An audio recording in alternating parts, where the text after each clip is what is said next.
All right, hello everyone. Welcome to our Wednesday night webinar. Oh, sorry, workshop and update. Sorry, well, I should say webinar. That's what it is. Yeah. Um, Tonight we're going to go through a fair bit of stuff just around property development, property itself, how it's moving, where it's going, where we foresee it's going, etc., and how you potentially can be involved in some of the opportunities that we have available to everyone as well.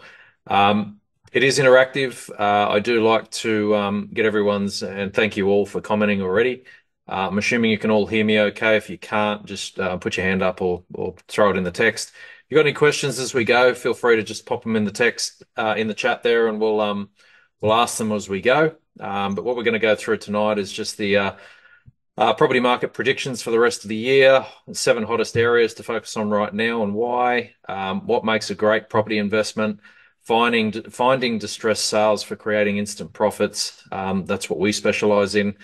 Traditional investing versus the new ways to earn Monet. So there's some really key things to go through. Some of you may have heard this before, some of you may not.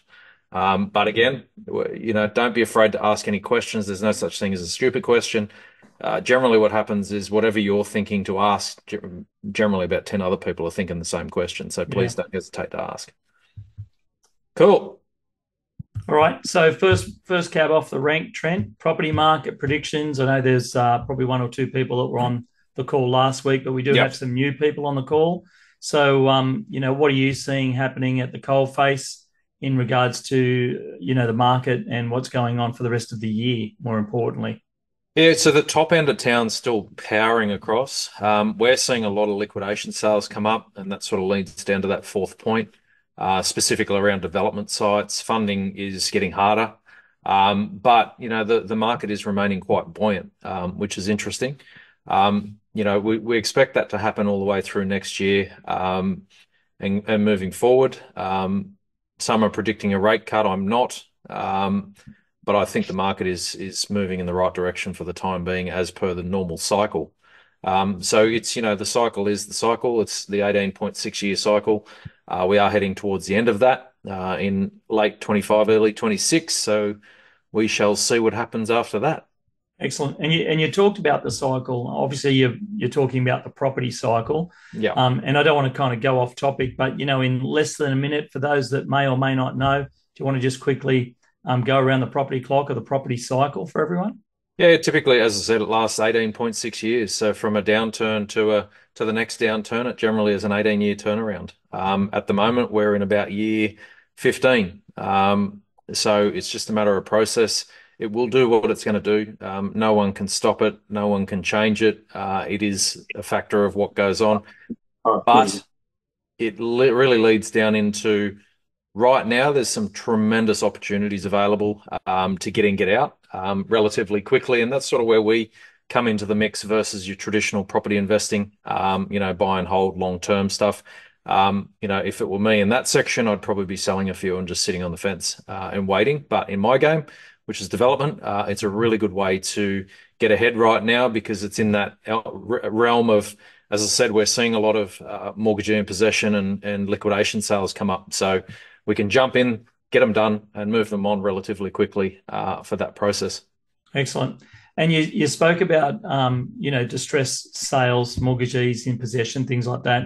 Mhm. So what areas do you primarily look for? Like, what are your 7 type hot areas, or what are the characteristics that you look for in what you would call a good area or hot area? Yeah, for what we do, mate, it's anywhere from sort of 15 to 50, 60, 70 Ks out of a CBD. It can be any CBD. There's your 7 areas if you want it. We tend to stay away from areas that are up and down, mining sections and stuff like that. It's just all over the shop all the time. So we try and stay to the capital cities. At the moment, we've got a heavy focus in Southeast Queensland purely and simply is because all of the migration is going into Sydney and Melbourne, and guess where they're all coming. So all the locals are coming north.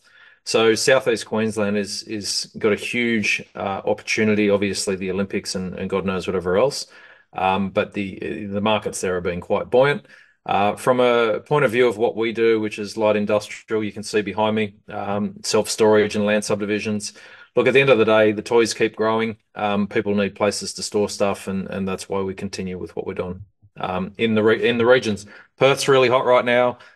Sydney, I'm sort of a little bit backward on Sydney at the minute. I just stay away for the time being. Same too with Melbourne. It's too hard to go through the process after Master Andrews got out. And South Australia is a good one. And some parts of Cairns and Darwin and that are all right at the minute too. Excellent.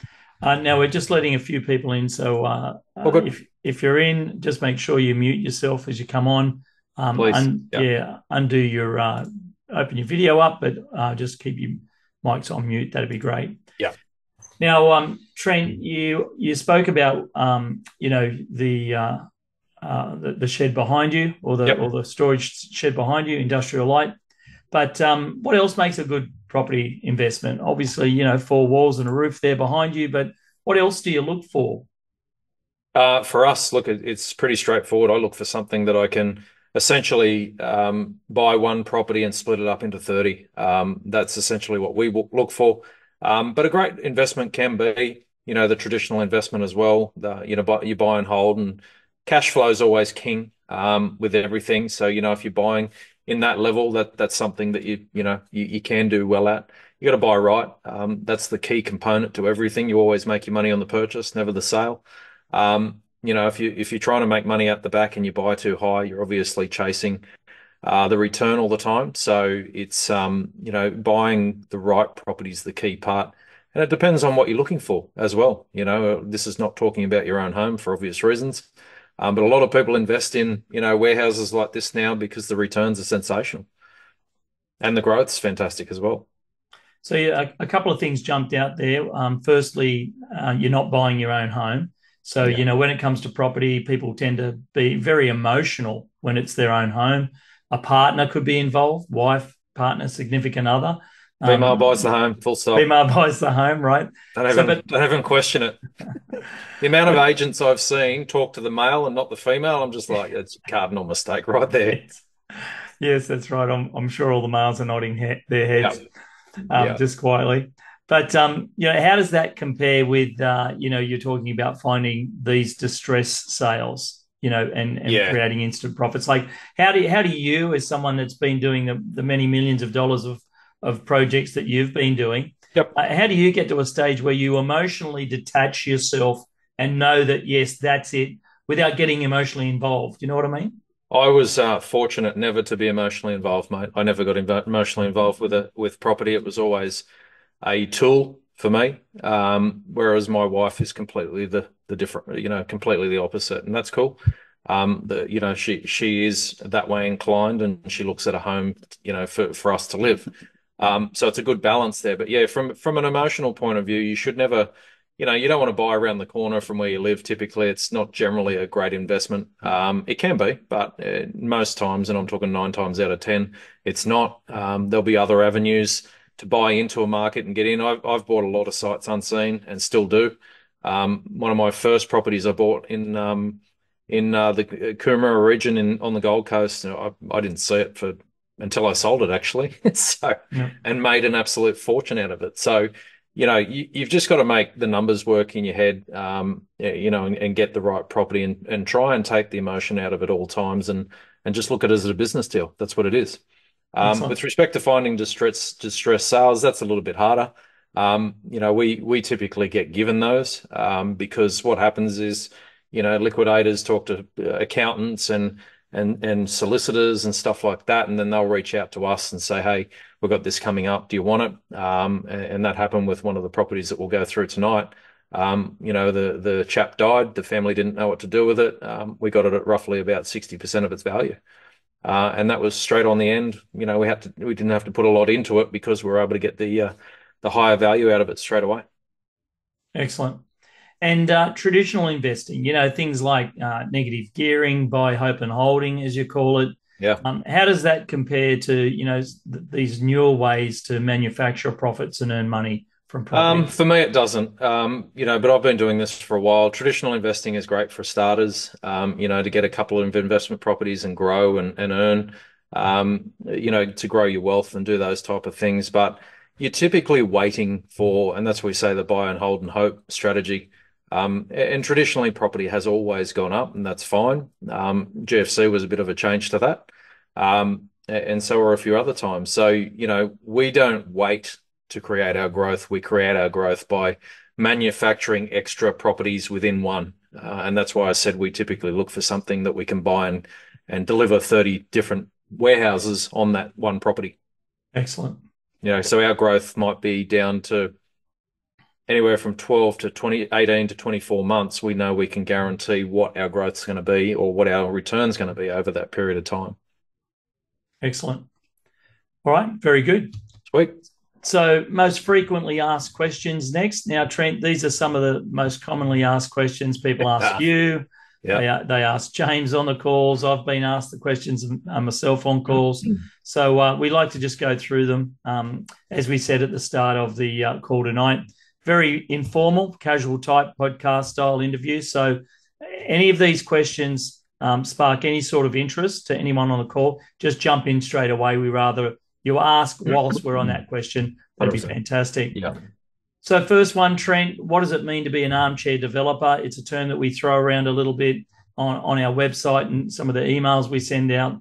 What's your take on that? What does it really mean? Traditionally, a client, an armchair developer is a client that's in a professional or an executive position, or they might be an entrepreneur focused on their worlds, and they're looking at ways to grow their wealth through, property. Our clients are traditionally self-certified, sophisticated investors. They understand how to manage risk and deal with risk, along with, they might already have the appropriate structures in place to best use the tax system and minimize the tax system to their benefit. It could be a trust, it could be a company, self-managed super, whatever it might be. That's a traditional armchair developer, someone who, wants to put their funds somewhere that's secure, that enables them to, calculate on an end date. Let's just say it's 12 months from now. They know they're going to get X amount of dollars out of that particular venture Yeah. without doing anything. That's the yeah, other part. yeah, without doing anything. Yeah. And being an armchair developer, you do get to watch a little bit of what goes on the sides. Like we had the folks that are on one of the projects at the moment on an update call today at Yep. lunchtime, quick 30-minute call, letting them all know what's going on. They all got an invite to a networking dinner that we're holding for them. So, that's where that whole armchair developer comes in. Absolutely. And our team send out updates quite regularly. Yeah.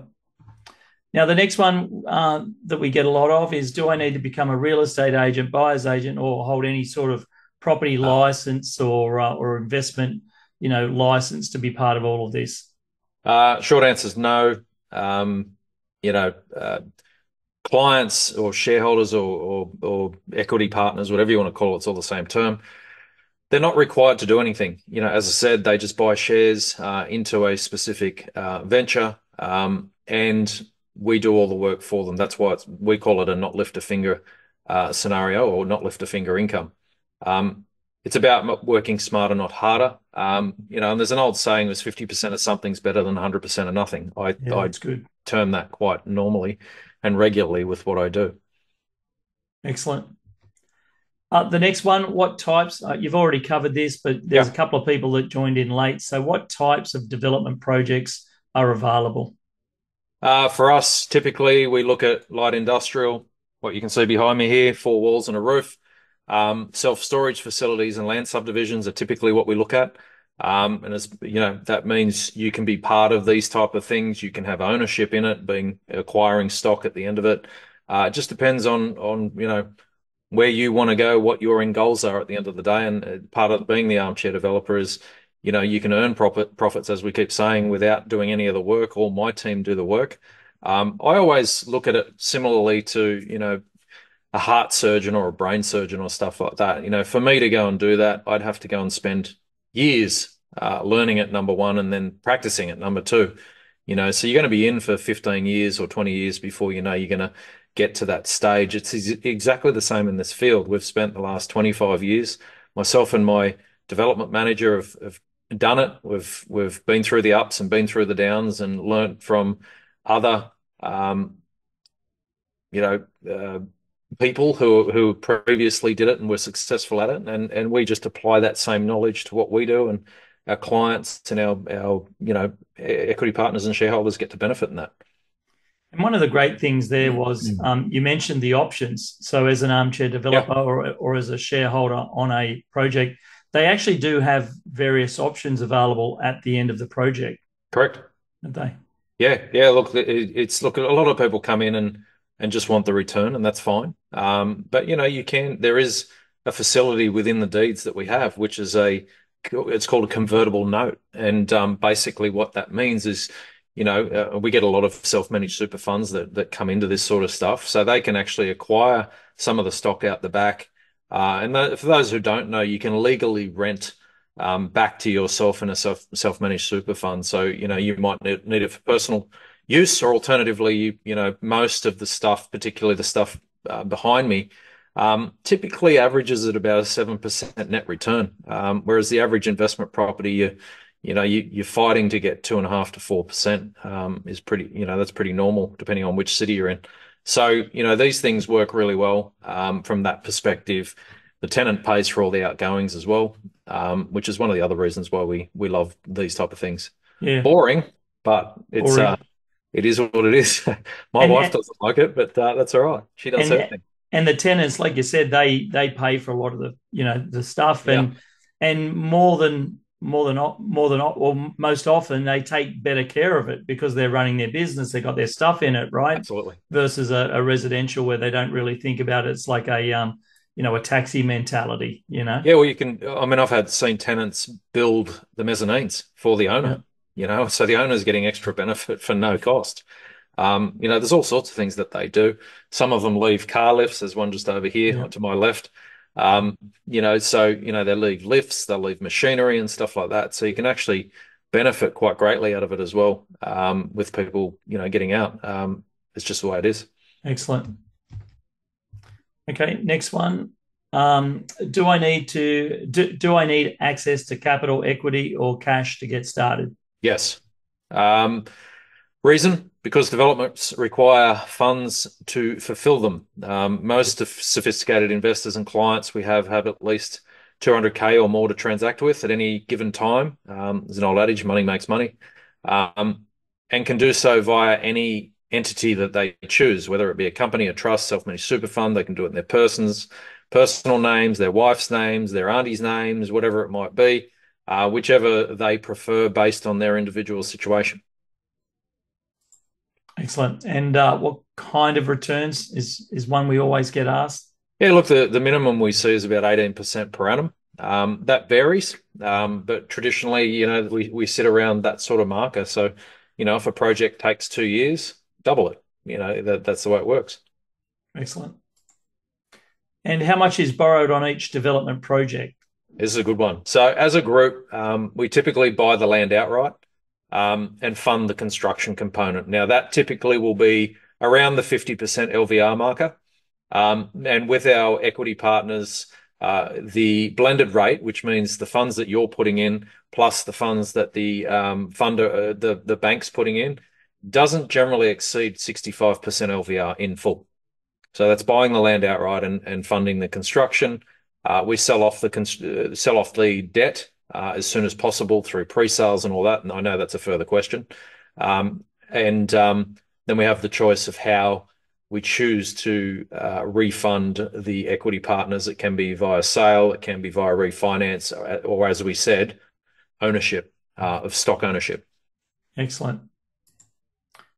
Another one that comes up: how do first and second mortgages work to mitigate risk? Some people see this and they think they've got to take out a second mortgage on their home, but it's not No, that at all. no. So, can you just explain how they work? Yeah, so if you're pulling funds out of a line of credit, for instance, sake, that's your thing. Um, First mortgage, bank will always take first mortgage. Can't work around it. Have tried, doesn't work. Bank will always take a first mortgage. So whoever we use to borrow $10 million for the sake of the exercise, they will have a first mortgage on the property. Actually, I'll use different funding. So let's say we have a $10 million development. We need 50% in funding, so it's $5 million plus the client, a couple of clients throwing 1.5. That meets our 65% combined LVR. Our equity partners essentially buy shares in a special purpose vehicle, or SPV, as it's shortened down. And that group, as a group, have a second mortgage over the property to protect all funds. Now, what happens is we sell down the first mortgage debt, they're gone. The second goes into the first. And then once those people are paid out, the mortgages are extinguished. We then move into profit. So, the returns paid are actually done all out of that sequence. The profits then beyond that are something that we have to manage behind the scenes. So, for instance sake, if we say sales are going to be 10 million and they end up being 9 million, that doesn't affect your return. It affects my return, not yours. Excellent. And then can development projects ever get delayed, and will I ever lose my capital? First answer, yes, unfortunately. We've got so many government departments we have to, and red tape to deal with at all particular points in time. We always try to mitigate that the best we can, but unfortunately things come up. And there's statutory timelines, depending on which council you're dealing with, are generally some are good, some are shithouse. So for example, we had a site that we had Energex install the equipment. They signed off on it 12 months prior, came back in, wouldn't re-sign off on it. They delayed the project for 10 weeks. Couldn't do a thing about it. You go to the Department of Main Roads in Queensland, it's 8 weeks to respond to an email. All these things can happen. You can then, not typically with these things, but on residential stuff like units and townhouses and things like that, you can then get environmental involved, which is well, I'm just going to say it's a shit show because that's what it is. It just delays projects, something fierce. Whereas a lot of the stuff that we do, this is already pre-zoned for this stuff, so it's a lot easier to get through. But you do stumble on some things. The titles office, for example, generally take about 6 days to settle.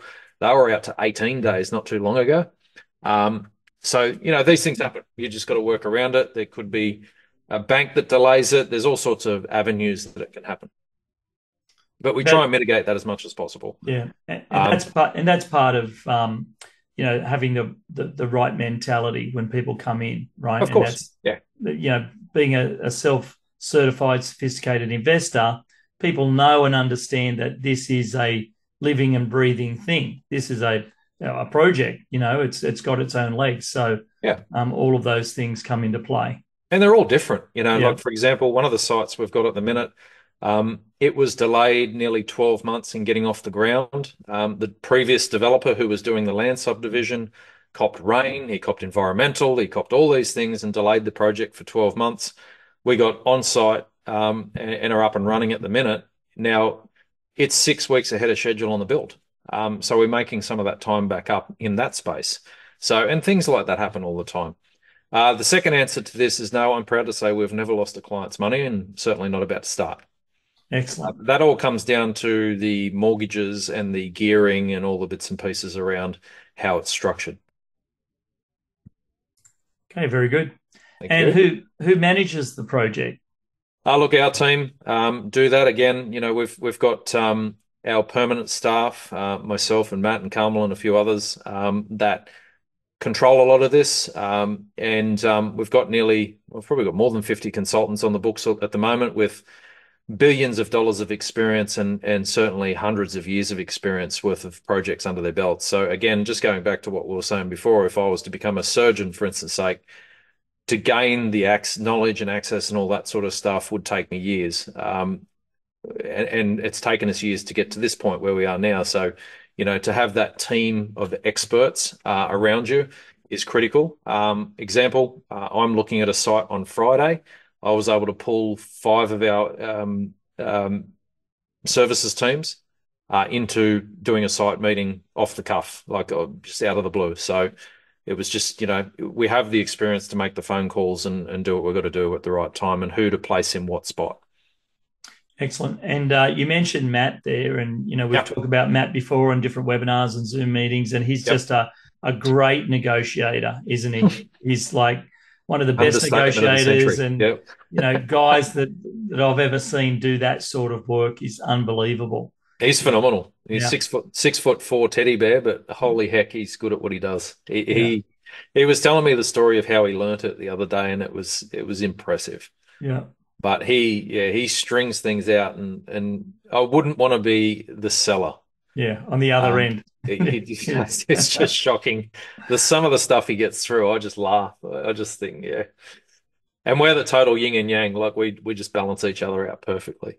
Excellent. Mm. And with his experience and your experience as well, I know you've shared a couple of stories online on social media and in different places how you'll actually reject projects Yeah. as well. Yeah. Can you just quickly share the story about that particular project that one of your competitors took up that you rejected? Yeah, so Matt reviewed a project about 2 years ago, probably longer now. It was probably 3 years ago. Anyway, one of my ex partners ended up buying it, and we rejected it on a whole range of levels. Predominantly, environmental was the main thing. Anyway, they bought it for whatever reason and overpaid for it, and they're still trying to fund it. So that's been going on nearly 2.5, maybe 3 years now. They're just stuck with a dead site because they can't get it through until the new zonings come through, which is another 5 or 6 years away. And again, that's probably a reflection of your experience, Matt's experience, and like Yeah. you said before, making your money when you buy. Oh, absolutely. Yeah, And they overpaid by a significant amount, yeah, which is the other thing. They were about 1.5 over what we were going to offer. right. But it just would not work because of it had koala habitat over it. It had every possible conceivable thing over it, and we're just like, nah, but let's move on. Yeah, excellent. All right, next question. What if I don't want to take the profit and take stock? Can this happen? You touched on that earlier, Yeah. but we had a Yeah. few people join the call just a few minutes ago. So can you just rehash that and go over that again, please? Yeah, sure. Again, convertible note option, which enables trying to get all the things back in tow. I just lost the thing. Hang on one sec. Just move this back around where I need it to be. No, you don't want to do that. Sorry. That's all right. So while Trent's just working out his computer and moving his screens around, if you've got any questions so far, again, guys, Let's go feel away. free to pop them into the chat, and we can address them as they pop up. So if you've got any questions about taking stock, how it works, what convertible notes are, anything that Trent's spoken about, distress sales, just feel free to Sorry. jump in straight away. I'm just going to move it onto the other screen because I can't figure it out right now. So there we go. I can see everyone. Yeah, look, the convertible note option. So, if people don't want to, say for instance sake, you put a couple of 100,000 in and you earn, 250 back, for example, um, and you don't want to uh, essentially pay the tax at that point in time, you can convert that money via a convertible note into ownership of a property. So, for instance, sake, it might be a warehouse. It could be, say, $500,000. You get $250,000. You can buy into that. 50% LVR mortgage. You pay your stamp duties. You will get a discounted rate, but you're not going to get it at 50% of cost. It's not going to happen. But we don't have to pay legal Real estate. agents fees and all that Agents. sort of Yeah. stuff. So there is a discount. As I said, you will have to pay stamp duty to transfer it from the development entity into your own entity. Again, can be personal name, company trust, super fund, whatever it might be. And that's available to all clients and shareholders. They can all choose to do that option, should they? But generally speaking, we typically see at the minute about 20% of clients take that option up. Excellent. And then another call, we're on a call today at lunchtime with Yeah. a few members. And another one that comes up is, well, what if I want to roll over into the next project? How does that work? Yeah. So the one thing I'll say to everyone is you're not going to not pay tax. All right. So we get this a lot, whereas they say, well, I can just roll the whole lot into the next project. Doesn't work like that. Every venture is on a different entity and has to be closed out. So you would be paid your capital plus whatever the return is at that particular point in time. And then you would have the option to transact again onto another venture at that particular point in time. It will be brand new. Buying new shares, new entity, all the bits and pieces. That's how it's closed out. It's okay to pay tax, all right, but it's also okay to minimize tax as well. You need to discover which is best for you. Again, buying stock, whatever that might be, is up to you. But just note that, if you do buy stock and it does increase in value, you will obviously, if you decide to sell, you will be, up for the nominal taxes at that particular point in time under whatever scheme that is. Excellent. We just had a question come through from Roberta. Where can we find distressed sales? Do we find them on a website, through an agent? Typically, you won't. And I mean the greatest respect to most. A distress sale will come through us first, and other groups like us, because they know we can settle quick. And anything you generally see on realestate.com.au is on there for a reason. Um, we don't buy off there, for example. Occasionally, very, very rarely, something will pop up on there that we jump on. But 9 times out of 10, our stock opportunities come now from referrals. So those distressed opportunities will come to us first. If it's an opportunity that's not good, you might see it as a mortgage in possession, or you could see it as what's the one with the death? Someone dies. I just can't think of the name right now. Those things do pop up. You can look at those, but anything that's advertised on an open market, typically you'll be paying through the nose for. Okay, great. Thanks for that. A great question here from Good Peter. question. When converting stock, how is the value of the property determined? Is it at cost price or market value? No problems, Roberto. That's a great question. Great question, Peter. So typically, what we do and what you'll see most, if you go past the land subdivision, for instance, sake, that's brand new, and you see all the signs up and says 30% pre-sold. Generally, it's bullshit, because the developer's keeping their profit. That's your 30% sold. With respect to the question is, we typically will float, for example, one of our projects, we originally priced at 4,000 a square meter. We ended up further pricing it at 4,400 a square meter, because we had sales data backing that up. Now, what we will do traditionally is the first few sales will knock the sales rate down to, say, 4,000 a square meter to get some runs on the board, and converts our pre-sales requirements. It's a great opportunity for people to get in at that point in time. All right. And Matt Solomon does it all the time. He's the first sale of every project is him, because he knows he's going to get it at the base rate. Now, for example, the one that we priced up at 4,400 a square meter, we've just been told by the agents we expect somewhere over 5,000 a square meter for that now. So he's just made $1,000 a square meter on a 200 square meter unit. It's pretty straightforward.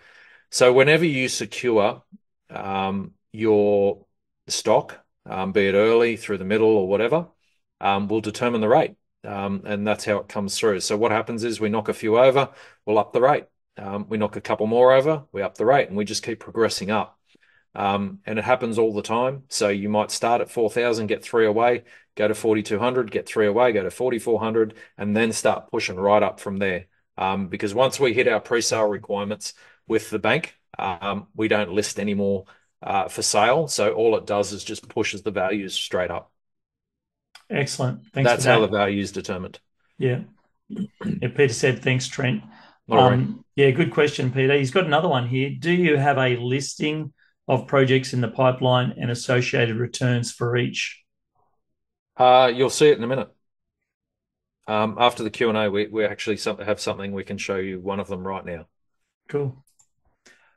All right. Another commonly asked question is, why don't you do all the developments yourself, Trent?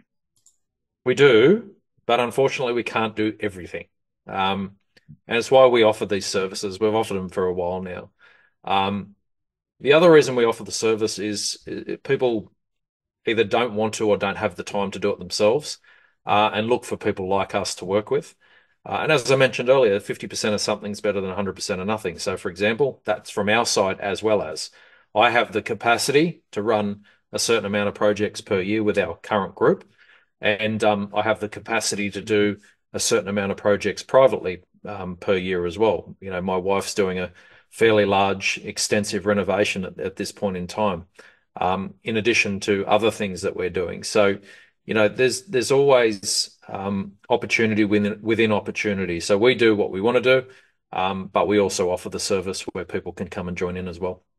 Excellent. And you spoke about pre-selling before and how the prices go up as it goes out. So, Yep. who does the pre-selling to minimise the risks of the project? Our team do start to finish. They'll find it, fund it, develop it, manage it, and sell it to the profit. So they do end to end. That's what's part of their role. Excellent. Very good. Mm. All right. So that wraps up the FAQs. So we had a couple of people ask questions before. Peter had a Yep. couple of good ones. So, folks on the call, if you've got any questions whatsoever for Trent, now's the time to ask them. So Peter's got one there, Trent, that just popped up, and I'll read it out for I everyone. can see it. Mm. You mentioned investors are those that know how to manage risk. In the worst case, what are the risks? Worst case scenario, I think you're saying. From our perspective, worst case scenario is if a project doesn't sell. So in that instance, you can always refinance. Now, again, a project property will always sell. There's only one reason property won't sell. What's that reason? Anyone can answer that one. Just type it in the chat box. I know what it is. Someone will throw it in there. Price, exactly right. If you're overpriced, you won't sell. If you price it accordingly to the market, you'll sell it down. And as I mentioned earlier, if we price a project and say we're going to sell out at 10 million and it sells out at 11 million, fantastic. But if we also price a project at 10 and it sells at 9, that's out of my pocket, not yours. Our clients, because of the way we're geared on a project being the 65% LVR, which is loan to value ratio. Clients are always protected in that respect. So we've always got a good margin in there to do what we've got to do. Development projects are pretty easy. You typically operate on a third, a third, a third. So a third to purchase, a third to construct, and a third in profit. Is traditionally how, what I got taught on the back of the napkin many, many moons ago. So we like to stick to those projects that offer that. And it's just, you know, it's always the protection of our client funds or our capital, our equity partner funds is one of the key parts to what we do. That's all where it comes back down to the mortgage. There are other groups out there that offer similar things, but they might offer a caveat. Some don't offer anything. There's some pretty sensational offerings out there at the moment, but like anything, you've got to ask the right questions. Brad's got another question here, Trent. So is most of your money made on buying the land? Uh, yes. So you mean buying a property, not me making money on land subdivisions? Is that what you're asking?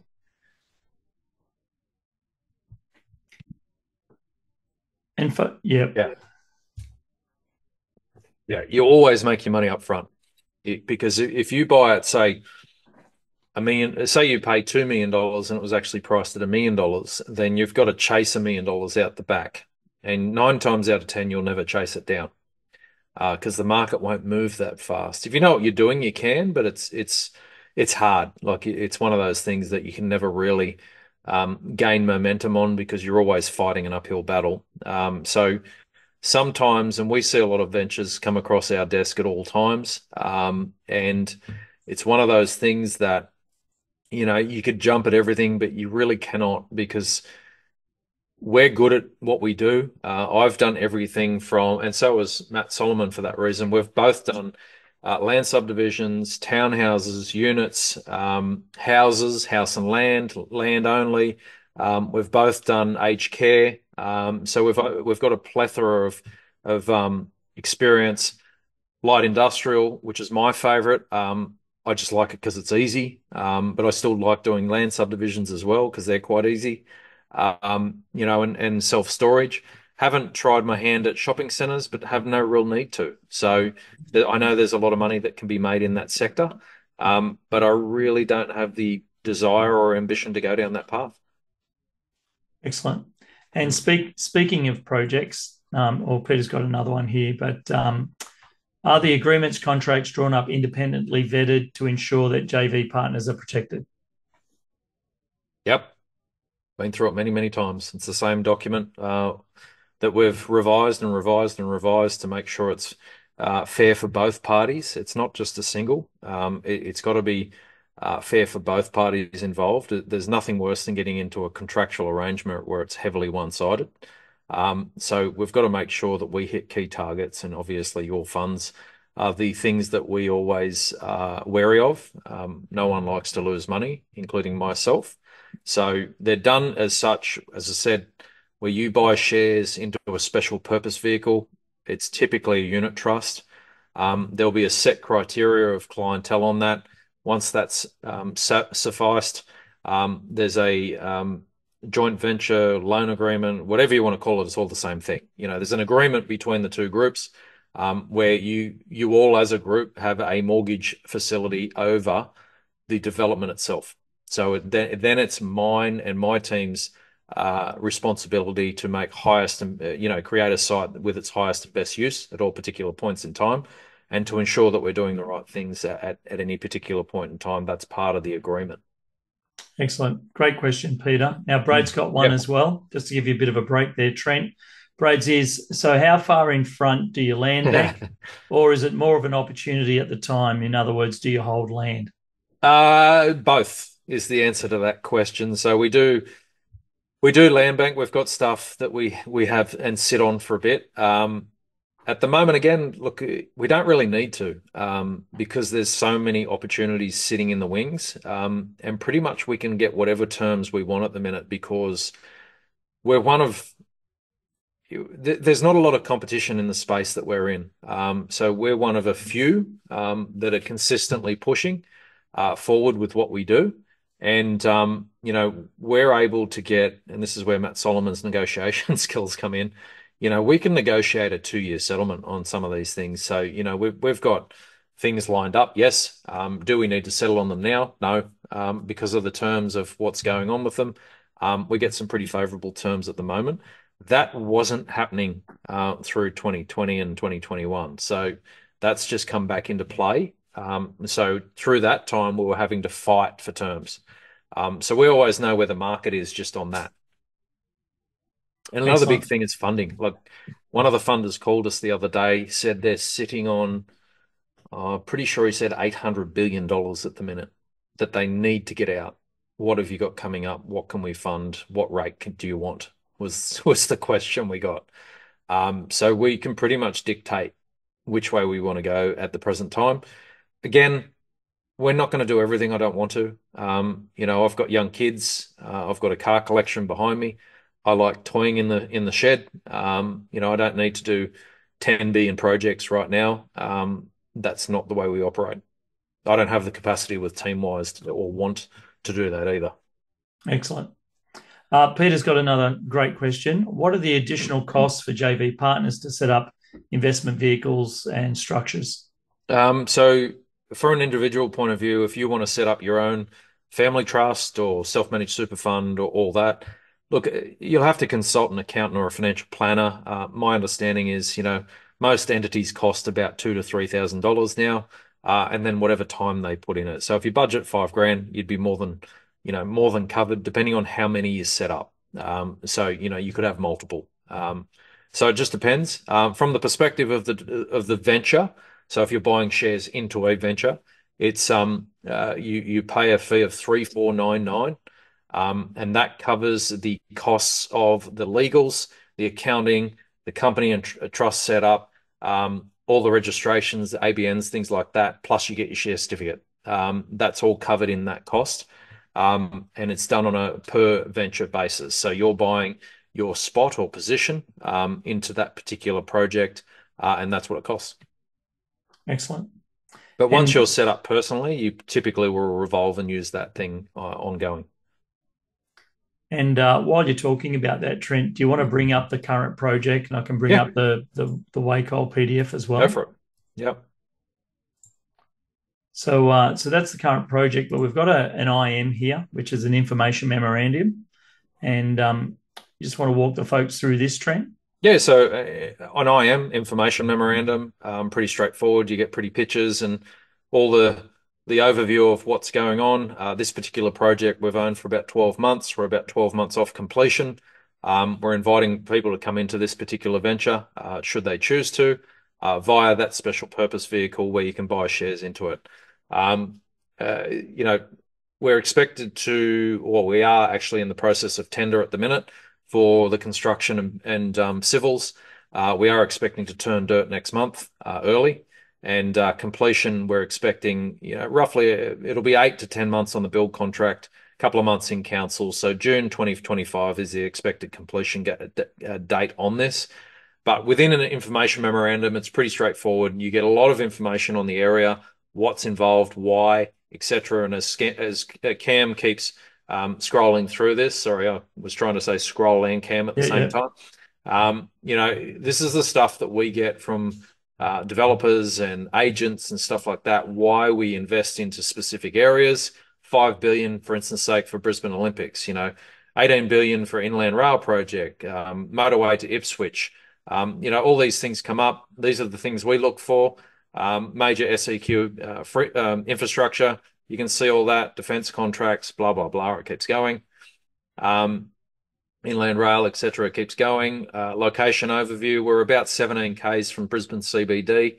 Wacol is just near Springfield. No, not the Simpsons. We do get that question every now and then. But hugely impactful from the perspective of delivering what we deliver, which is light industrial. You can see here on screen is the master plan. We had to change this around quite a bit. We bought it with the DA at a discounted rate, but we had to change the DA. They had it benched down about 7 times. So from right to left on screen. So the long row, or T7, I think it is, it slopes down the hill as you go. And we had to change the whole thing to have one bench, which is in between this section here, between T1 and T7, down to this lower section. And you'll see here the orange ones are the self-storage.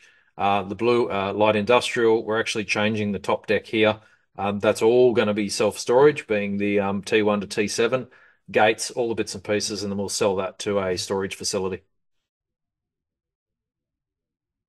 Designs, like, all the bits and pieces included, sizes. Great location. We love it out through this region. There's some of the renders that we've had done. So that's the top area. That's down towards the bottom. We've had some arguments with the council over these walls, but that's all right. That's sorted now. That wall in particular. But it's a fairly, nice development project. It's again pretty vanilla. What we do, as I keep saying, is only 4 walls and a roof. If we have a builder fail on one of these, we're not really concerned. It's really easy to get them replaced versus doing a really high-end renovation or I just had my brother-in-law just had a builder fall over on his, I think it's a $60 million development on the Gold Coast, and he's having to fight through all that. So he's, there's insurance problems with that sort of stuff, whereas there's not. It's pretty straightforward. But if you want to be involved in this, you can participate for the next 10 clients. They'll be upgraded to 24% per annum on that particular venture. Again, it's 3,499. That gets paid. 3,000 gets paid to the legals, accounting, setups, etc. 499 is an admin fee. As soon as you're involved, you get contacted by the lawyers. They will set you up. You deposit your funds into the solicitor's trust account. Once you've signed all your forms and those funds are cleared to go, they do a bulk payment to the development. Only once everyone's okay with that, and you get issued your share certificates for that project, and you get updated as we go. We do have a number of clients in there already. If you want to secure your spot, all you need to do is click on the links in the chat. You're more than welcome to join and be a participant in this particular venture. I'm expecting from here, as we said, June 2025 finish. We launched the advertising a week ago. We've already got 3 or 4 EOIs, and that's not Matt. This is external. Matt's the fifth, so he's a bona fide EOI as well. excellent. And so this is the form that folks need to fill out that Yep. you're referring to over here, the 3499. Yep. So they just fill that out, part of our system that goes into the solicitor's trust. They get notified, and Street of Law, Dean from Street of Law, will be in contact with you once this first one's filled out. Yeah, 100%. There's a few questions that have popped in whilst we've been going through that. What would be the total cost of that build? The total cost is 22 and a half from memory. It's something around that. Our total loan on that particular site is 24 and a half. And we've got at the 4,400 per square meter, we're at 45 and a half, 45 and a bit million dollars plus GST sellout. With the new documentation and information we've got at hand, being the higher rate, we are expecting that to probably tip 50, but we'll see. We won't know that until we get towards the end. Okay, and there was a question before that from Peter. Is there a two mortgage structures for dummies document somewhere where we can look at? I didn't understand that part. What didn't you understand, Peter? Like if you can expand on that, I can explain it pretty fast because we can go back to that slide. Yeah. Yeah, mate. I didn't quite understand the how the second mortgage buys out the first mortgage. Oh, sorry, they don't buy it out. They get moved forward once we've sold the first mortgage debt. So, for instance, sake, if we owe the bank $10 million and we've got $10.1 million in pre-sales, Yep. then that pays the bank out. Yep. And then the second mortgage, which is the equity partners, shifts into the first mortgage automatically. Right. Okay. And then we have the opportunity then to either sell, refinance, or clients can choose to choose the stock option as well via a convertible note. And the second part of the mortgage gets paid out how, or the now new first mortgage gets paid Exactly out? how I just proposed. So we can either choose to continue to sell, we Right. can refinance it. Traditionally, what we typically do is refinance it. Right. So once Okay. we get Got to it. that point, we'll refinance. We'll get all of the equity partners, so client debt, whatever that might be. Let's just say it's $3 million for the sake of the exercise.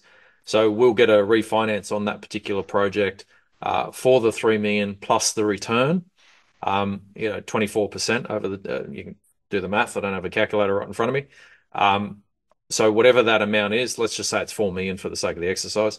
We just refinance that out and pay the equity partners straight out, including their return. Okay. Thank you. Cool.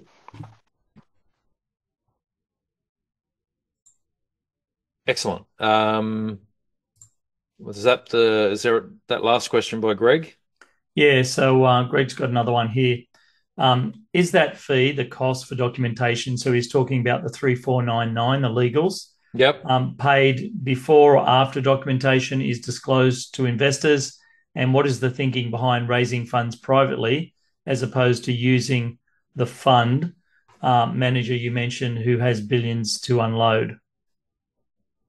Okay, so that's a great question. We have draft documents we can send out to clients. That's not a problem. So once you pay the 3499, you'll see the actual document. So they're exactly the same document. It's just some minor changes, being names, addresses, location, things like that is changed in it. So that's the information you can get up front. You'll get the IM, you can get all the bits and pieces on there. But once you do pay the 3499, then you're dealing direct with the lawyers or solicitors we have involved in the particular venture. Now, the chap who set this up, Mark, he does this himself. So he knows exactly where it goes, what to do, put where. This is why I said before, any document has to be a document where it's usable by both parties. One can't have an overbearing power of the other. It doesn't work that way. But the mortgage security is the key part to what we do. With respect to the fund that has the 800 billion or whatever it was, they're just a mortgage fund. They don't do equity funding. So traditionally, they will lend to do the construction part. They don't do the equity part.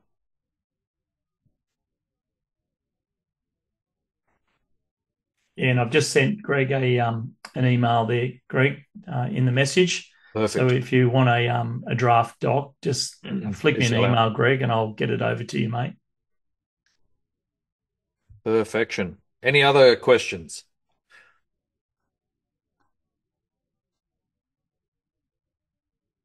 You can either unmute or type. I don't mind. Peter would love a draft doc. Yep, no problem. Cam, do you just want to put your email in there and they can, or are you just Yeah. emailing direct? Oh, I was typing them direct, but if there's a few people, I'll just pop it in. So I'm going to sit down. I'll give Trent a bit of a rest while he has a drink. So guys and girls on the call, just that's my email there, cam@cobaltcorp.site. You can email me there if you want a draft document. So that legal docs that Trent was talking about, it's not the real one, but it is a draft one that has draft, kind of white. What do they call it when they put something over the words? Oh, Watermarked. that's it. It's watermarked, so it's a watermarked document, and it's just for your reference, just so you can see that it's all above board, or it's all legit. And Yep. then what happens is, once you're happy with that, you then pay the 3499, which was that other link that we put in, and then you'll get the real doc to sign, and you'll be off and running. Can you please share testimonials from previous clients? Yes, that's not a problem. And some of them are already on the website. Just bear in mind with our previous clients, they are too people that like their privacy. So what we typically do with that is, once we believe someone is genuinely interested and looking at it from a perspective of moving forward, we traditionally will give their number to a couple of um, clients who will call them direct, because they're busy as well. They're running their own businesses and God knows whatever else. So we tend to run it that way. Braj just sent a message to me because he probably was just replying to my email to him. Yep. But what is the absolute minimum investment, Trent? Traditionally, 200 is pretty much normal. We have let some clients go to 150, but traditionally 200 is ideal. Excellent. The reason it's done at that rate is because of the sophisticated investor stuff. We've had people in the past where they've put, their last 50 grand in. It doesn't work that way. It's too hard to manage. So it's better off to keep to a set criteria. It works better for all involved. And you get to meet those people as well. And Greg's got another one here that he's popped in. It says Yep. he's just sent a direct message, which is Okay. cool. So I'll read it out. Your lawyers are based in Sydney. It's actually Street of Law, if you want to look them up. This would imply they will require the use of a Queensland-based lawyer to facilitate conveyancing for any investors who buy in. So I guess it's a question on that part. Sorry, I couldn't hear that because someone was doing a burnout behind me. Right. So he's talking about the lawyers, Street of Law, right? Yep. Dean and Mark. Yep. And because they're in Sydney, Greg's concerned that will the use of a Queensland-based lawyer be needed to facilitate the conveyancing for any investors who buy in? Great question. Yes, is the short answer. So you can choose. Obviously, you can't use our conveyancing lawyer because she's amazing. But yeah, if you're going to buy stock, for instance, sake, then yes, you will need a conveyancing lawyer to run through the process because it's all done via a system called PEXA. They control all of that, so you would need to engage someone. If you need a contact, we can certainly put you in contact. I'm sure Fiona, who's my conveyancing lawyer, she knows quite a number of people that we can and have used previously for clients wanting to do that. Excellent. He said, thanks. You're welcome, Greg. That's good. Not a problem. Yeah, just note that we've been through oodles of professionals, and we have oodles of contacts as well. For people who are looking at SMSF, for instance, sake, we recommend to my personal accountant, who is a financial planner as well as a fantastic accountant, so he can certainly help people out on that level if need be. Excellent. James has got a question here. Once I complete my legals for Wacol, how long do I have to provide my funds? Good question. Typically it's 7 days. So once you're at that point where you've done, if you've put so if you've paid your 3499, the Streeter of Law have contacted you, you've filled all the required forms out, all the bits and pieces, that we generally allow 7 days. To be honest, you'll want it over with quicker than that anyway. So we typically see clients that will do it within 24 to 48 hours, 36 sometimes. Very rarely do we have people go out to 7 days, but it can. We have had other instances where people have to set an entity up in between. It could be a super fund or something like that. That typically takes between 2 and 4 weeks to set up. So if that's the case, that's okay.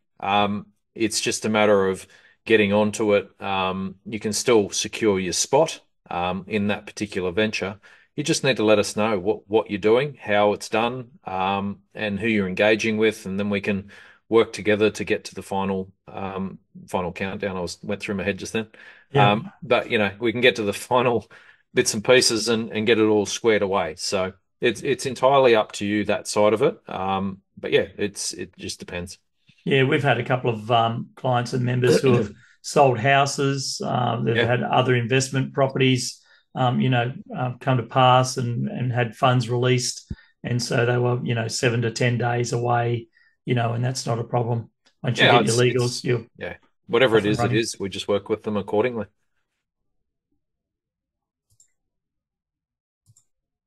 Cool. Any other last questions? Or do you want me to go over anything in particular?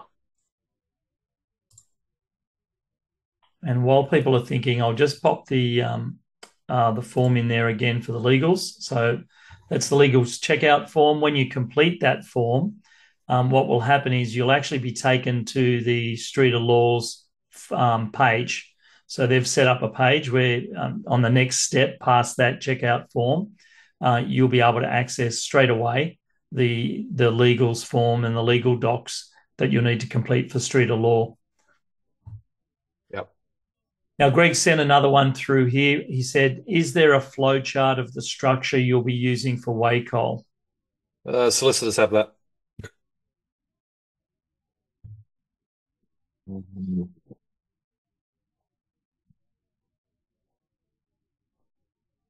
The reason is that that's already set up and done. So that flow chart there's a development entity, there's a special purpose vehicle for the clientele. You're buying shares into that. That lends funds essentially via the deed as a whole across to the development. The development has the mortgage sitting over the property, and then on the way out, it has to go back through the same way. It's all done via solicitors' trust accounts and payouts. Typically, most of the time we do them through PEXA. Just because it's quicker now to do it that way, rather than waiting the old bank check things that take 3 days. So traditionally we do it that way. It has to be run a certain way to be compliant, legal, all the bits and pieces, and to satisfy the deed more than anything for both parties. Excellent. And we probably should mention you spoke about the 18% annual return on Yep. Wacol, but you're actually offering a bit of a bump up on that, I believe. We did. Yeah, the next 10 that come on board will get 24% per annum. So even if the project takes 13 or 14 months, it's calculated out accordingly. So it's essentially just call it 2% per month because that's what it is. So if it takes 2 extra months, then you're getting 28%. I don't foresee it finishing earlier, just because of the complexity of what's going to happen, but I do think the construction arm will be quicker. I think the civil arm is probably going to be a little bit longer than what I think. So that's an initial indications from us. So it's still within that 8 to 10 month timeline. We don't foresee councils and all that taking too long. We allow 2 months to go through the whole process of finals and getting it out to title. That's with currently a 15 working day period put on the titles thing, because as I said, it was 6 days. It's now out to I think it's out at the minute to 12, 11 or 12, but we allow 15 now because we got caught with that last time. Excellent. And I've just popped the link for the current project, which is the Wacol one that Trent's talking about. There's a couple of little videos there that you can watch. You can also download the IM. And if you need to ask us any more questions, my email's there. You can also book a time with James on that same page as well. Yep. Otherwise, we look forward to seeing some folks fill out that checkout form tonight or tomorrow and get you the 24% returns. 100%. Any other last questions that you want us to go through, or we've answered them all for you?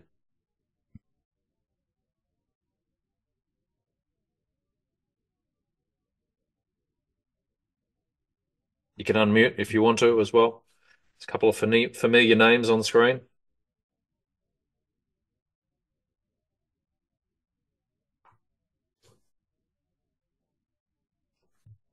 Not a problem.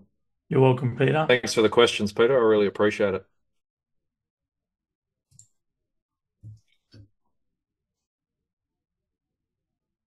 All right. Well, if that's it, I'll let everyone get back to their home lives and move on. But if you are interested, you can get in touch with James, myself, or Cameron. Click on the links provided in the chat box. All the information's there for you to make the decision that you choose to. Yeah, look forward to working with those who partner up. And yeah, we'll talk to you next time, I suppose.